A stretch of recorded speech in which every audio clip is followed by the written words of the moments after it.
এই দেখନ୍ତୁ ଜିତୁ ମୁଣ୍ଡାର ଘର ଯୋଉଠି କି ଜିତୁ ମୁଣ୍ଡାର ଘର ଏଇଠି ବର୍ତ୍ତମାନ ଲାଇନ ବି ତାକୁ ଦିଆଯାଇଛି।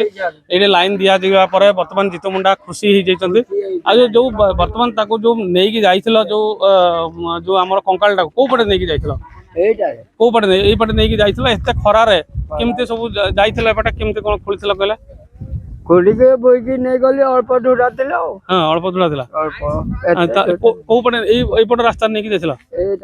এই রাস্তা নেইকি হ্যাঁ কেতে কেতে বাট হব তথাপি সেটাক 3 কিলোমিটার খালি পাদরে চালি চালি যাইছিল। আর যে যাইছিল সেটু পুনি ফেরিকি আসিকি পুনি আউথরে কঙ্কালটাকে এটি পোতিল। হ্যাঁ আর কিଏ ସବୁ ସାଙ୍ଗରେ କିଏ ଥିଲେ ନା କଣ? তুমি একা নেইকি যাইছিল একা নেইকি আসছিল? আজ এই যে খরাটারে এতে বাটরে তুমি নেইকি গল নেইকি আইল তমু কষ্ট হলানি? কষ্ট হলা। ଆଉ ମାନେ ଯୋଉ ବ୍ୟାଙ୍କ କୁ ତମେ ଯାଇକି ଧରିକି ଆସିଲ ଏତେ କଷ୍ଟରେ ଯୋଉ ଖରାରେ ଆଇଲେ ସେଠି ତ ପୋଲିସ ବାଲା ବି ଥିଲେ। ପୋଲିସ ବାଲା କିଛି କହିଲେନି? କଣ କିଛି କହିଲେନି ସେମିତି ନେଇଯାଅ ବୋଲି କହିଲେ? କୋଉ ପଟେ ନେଇକି ଯାଇଥିଲ ଟିକେ ଦେଖେଇଦେଲ ଟିକେ ଆମକୁ। ଏଇ ରାସ୍ତାରେ ନେଇକି ଯାଇଥିଲେ? এই রাস্তায় নেইকি যাইকি তুমি সেই রাস্তায় তাঙ্ক ব্যাংক পাখু যাইছিল। আর সেইটু তারপরে পুଣି যেতବେଳେ ব্যাংক পুলিশ বালা কইলে তুমি পড়ে আইল।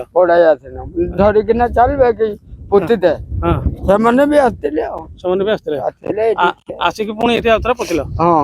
ଆଉ ତମକୁ କଷ୍ଟ ହେଲାନି ଆଉଥରେ ଭଉଣୀର କଙ୍କାଳଟାକୁ ନେଇକି ଗଲ ପୁଣି ଧରିକି ଆସିଲ?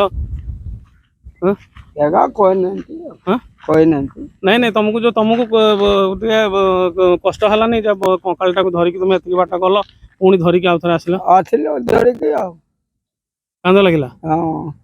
ଆଉ ତମର ଯୋଉ ଭଉଣୀ ଏଇଠି ଏଇ ଯୋଉ ଶ୍ମଶାନ ଯୋଉ ଅଛି ସେଇ ଶ୍ମଶାନରେ ଯୋଉଠି ତମେ ପୋତିଥିଲ ଏଟା କେତେ କେତେ ଗାତ ଖୋଳା ହେଇଥିଲା? ଅଳ୍ପ ଅଳ୍ପ ଖୋଳା ହେଇଥିଲା। ଖୋଳା ହେଇଥିଲା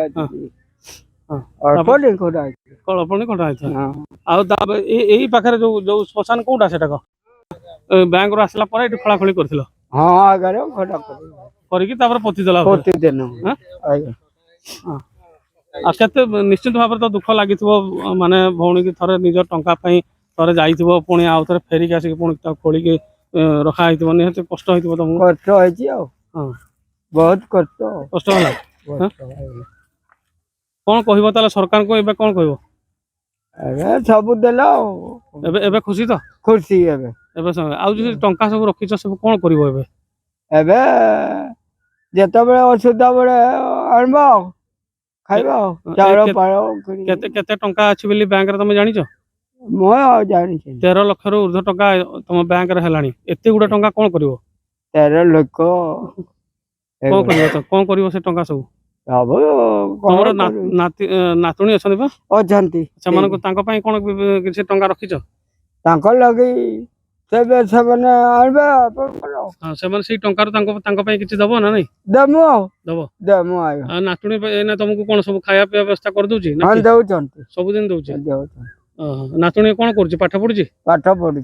ଆଚ୍ଛା ତା ପୁଣି ସେ କଣ କରିବ ବୋଲି ତମେ ଭାବିଛ? ତା ପାଇଁ କଣ କିଛି ରଖିବ? ଆଚ୍ଛା ତାର ପାଠ ପଢା ବାହାଘର ପାଇଁ ରଖିବ।